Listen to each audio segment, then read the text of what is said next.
পরম প্রেমময় শ্রী শ্রী ঠাকুর আমার, পরমারাধ্যা জগৎ জননী শ্রী শ্রী বড়মা, পরম পূজ্যপাদ শ্রী শ্রী বরদা, পরম পূজ্যপাদ শ্রী শ্রী আচার্য দেবী শ্রী চরণে আমার শতকোটি প্রণাম। আমি শ্যামলী দেবনাথ, শ্যামার পরিবার চ্যানেলের সকল ভাই ও বোনেদের জানাই রানন্দিত জয়গুরু ও ভালোবাসা। আমি শুরু করছি ইষ্ট প্রসঙ্গ আলোচনা। পরম প্রেমময় শ্রী শ্রী ঠাকুরের দীক্ষায় দীক্ষিত হয়ে, তাকে অনুসরণ করে, তাকে ভালোবেসে, তার নির্দেশ মতো পথে চলার চেষ্টা সকল সময় আমি করে থাকি।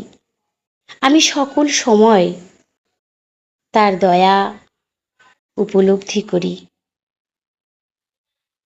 আমি যখন যেভাবে তাকে বলি যা কিছু, যেন আমার জীবন্ত ভগবান সাড়া দেন। প্রত্যেকটা কথায় আমি সাড়া পাই। তাকে গ্রহণ করে তাই তো আমার জীবন ধন্য। আমি যেন তাকে ভালোবেসে যেতে পারি। বেশ কয়েকদিন আগে আমার শরীরটা একটু খারাপ করেছিল, ঠান্ডা লেগেছিল, জ্বর হয়েছিল, গলাটা একটু ভেঙে গেছিল। এখন ভালো আছি একটু। তাই কয়েকদিন আমি ইষ্ট প্রসঙ্গ আলোচনা করতে পারিনি। ভীষণভাবে আমার দুঃখ হচ্ছিল, আমার মনটা এতটাই বেদনায় ভারাক্রান্ত হয়ে যাচ্ছিল যে আমি ইষ্ট কথা না পারছি বলতে, না পারছি শুনতে। জায়গায় জায়গায় ঠাকুরের সৎসঙ্গ অধিবেশন হচ্ছে, শুনছি, অথচ যাওয়া হচ্ছে না শরীর খারাপ থাকায়। তাই ভীষণভাবে মনটা খারাপ ছিল। হঠাৎই একদিন মনে মনে ভাবছি, ঠাকুর, সকল সময় আমি তোমার কথা বলতে, তোমার কথা শুনতে ভালোবাসি। আমি তোমাকে নিয়ে থাকতে ভালোবাসি। সকল সময় তোমাকে নিয়ে মশগুল হয়ে থাকতে চাই দয়াল। তা আমার শরীরটা খারাপ হয়েছে, তাই পারছি না। ভীষণভাবে কষ্ট হচ্ছিল। একদিন রাতে শুয়ে শুয়ে ইষ্ট নাম করছি আর ভাবছি কি করব। হঠাৎই মনটার ভেতরে মনে হলো যে আমার পাশের বাড়ি, তাদেরকে এখনো দীক্ষা দেওয়া হয়নি। মনে মনে ভাবছি সকাল হলে আস্তে আস্তে যাবো একটু তার বাড়িতে, গিয়ে বলেই দেখি সে দীক্ষা নেয় কিনা, তাকে পারি কিনা পরম পিতার চরণে নিবেদন করতে, দেখি পারি কিনা। মনের ভেতরে হচ্ছে ভীষণভাবে। এতটাই তখন আমার মনের ভেতরে উথাল পাতাল হচ্ছে, সকাল কখন হবে আমি সেই প্রতীক্ষায় বসে আছি। ইষ্টনাম করছি, করতে করতে হয়তো কখন ঘুমিয়ে পড়েছি। সকাল হয়েছে। যেই সকালটা হয়েছে, খালি উকি ঝুঁকি দিচ্ছি, দেখি তো তারা ঘুম থেকে উঠেছে কিনা। তারপরে একটু আওয়াজ পেলাম, বাচ্চাটার গলা কথা বলছে। তখন ভাবলাম না, তাহলে উঠেছে। আমিও আস্তে আস্তে তার বাড়িতে গেলাম। গিয়ে আমি একবারের বেশি দুবার তাকে বলিনি। তার সঙ্গে সে ভালো আছে খোঁজটা নিলাম, শরীর কেমন আছে একটু গল্প করলাম। তারপরে বললাম, ঠাকুরের দীক্ষা নেবা, ঠাকুরের দীক্ষা নিলে ভালো থাকা যায়, সুস্থ থাকা যায়, ভালো হয়। আমার বেশি কিছু বলতে হয়নি, এক কথায়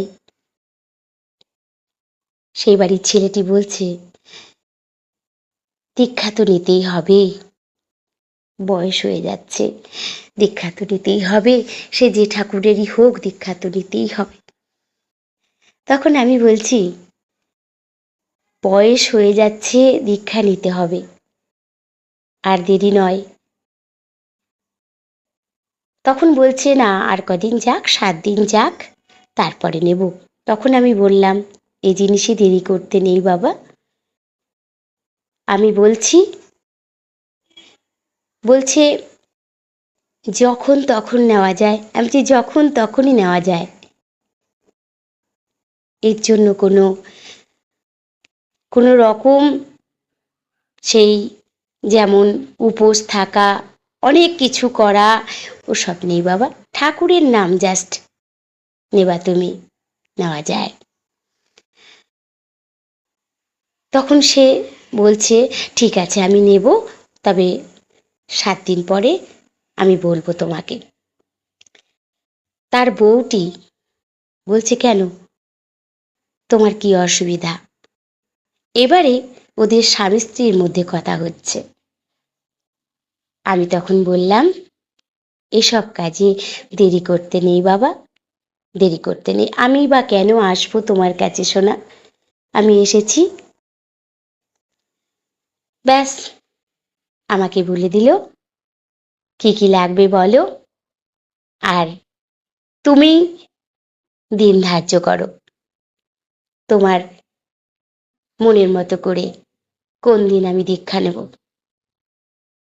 আমার এত ভালো লাগলো, সে যে কি ভালো লাগা। আমি সারাটা রাত ইষ্টনাম করেছি আর কেঁদেছি, ঠাকুর আমি তোমার কথা শুনতে যেতে পারছি না, আমি তোমার কথা বলতে পারছি না, আমার শরীরটা বেশ খারাপ। কিন্তু রাতে ইষ্টনাম করতে করতে আমি ভাবছি, আমার পাশের বাড়ির ওদের এখনো দীক্ষা হয়নি, দেখি কালকে এটুকু করি অন্তত, ওরা যদি নেয়। আমাকে ভীষণভাবে ভালোবাসে, আমাকে শ্রদ্ধা করে, আমাকে মামি মামি বলে ডাকে। সেই ভালোবাসায় আমি গেছি, আমার সন্তান তুল্য, এক কথায় সে রাজি হয়েছে। তাই আমার মনের মতো দিন ধার্য করে আমি তাকে দীক্ষা তাকে দেওয়া হলো। ঠাকুরের কাছে আমার একটাই প্রার্থনা, তারা যেন ভালো থাকে, সুস্থ থাকে।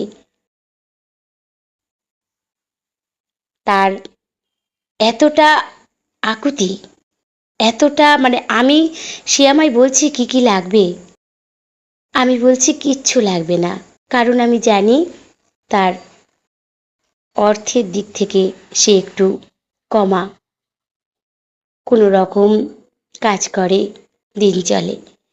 তাই আমি বলছি, বাবা ঠাকুরের নাম নিতে কিছু লাগে না,